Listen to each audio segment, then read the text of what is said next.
Sulat ni Apostol Pablo sa mga taga-Galasya, ika-6 na kabanata. Mga kapatid, kung may makagawa ng kasalanan, kayong pinapatnubayan ng Espiritu ang magtuwid sa Kanya. Gawin ninyo yon ng mahinahon at mag-ingat kayo, baka kayo naman ang matukso. Magtulungan kayo sa pagdadala ng pasanin ng bawat isa. Sa gayong paraan ay matutupad ninyo ang utos ni Kristo. Dahil inaakala ninyong nakakahigit sa iba, subalit hindi naman, dinadaya ninyo ang inyong sarili.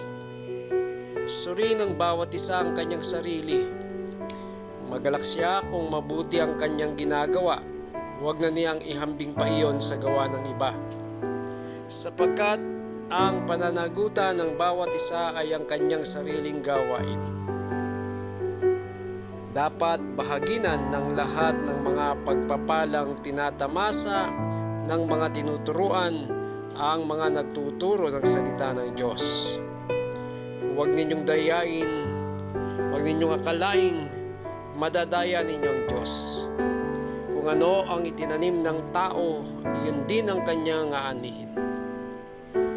Ang sumusunod sa nasa ng kanyang laman ay mag-aani ng kapahamakan.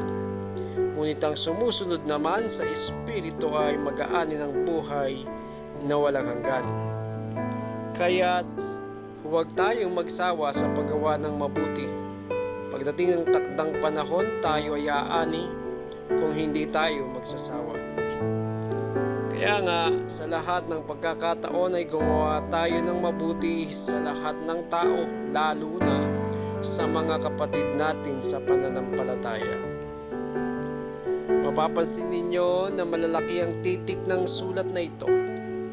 Ako ang siyang sumulat nito.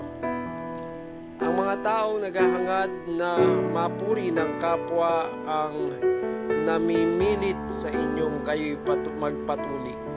Ginagawa nila iyon upang huwag silang usigin dahil sa krus ni Kristo. Kahit na silang mga tuli ay hindi naman tumutupad sa kautusan. Nais lamang nilang patuli kayo upang may pagmalaki nila na kayo man ay tumutupad sa tuntuning iyon. Huwag nawang mangyari sa akin ang ganon. Ang ipinagmamalaki ko ay ang kamatayan ng ating Panginoong Jesucristo. Sapagkat sa pamamagitan nito ang mundong ito'y patay na para sa akin, at ako naman ay patay na rin sa mundo. Hindi mahalaga tuli man o hindi ang isang tao. Ang mahalaga ay kung siya nga ay naging bagong nilalang.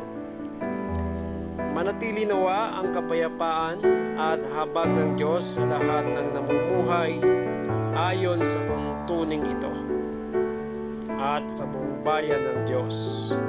Kaya mula ngayon, huwag nang dagdagan ninuman ang aking mga paghihirap, sapat na ang mga pilat na taglay ko para makilalang ako'y lingkod ni Jesus. Mga kapatid, sumayin niyo nawang lahat ang pagpapala ng ating Panginoong Jesucristo. Amen.